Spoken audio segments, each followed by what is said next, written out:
How to create Dolly Zoom Effect in CapCut.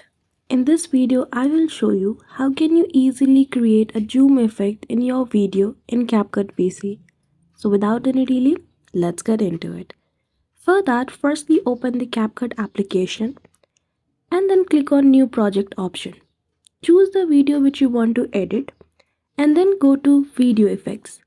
Once you click on it, you will see a lot of options. Now as we want to add zoom effect, click on Zoom Lens. After that, you need to adjust the zoom effect. By clicking on adjust, you can adjust the level of zoom effect in your video. Now if you want to add the zoom effect in a particular part of your video, you're supposed to split the video and add effect to it. After you are done adjusting it, click on tick and then now you need to choose the duration of the zoom lens.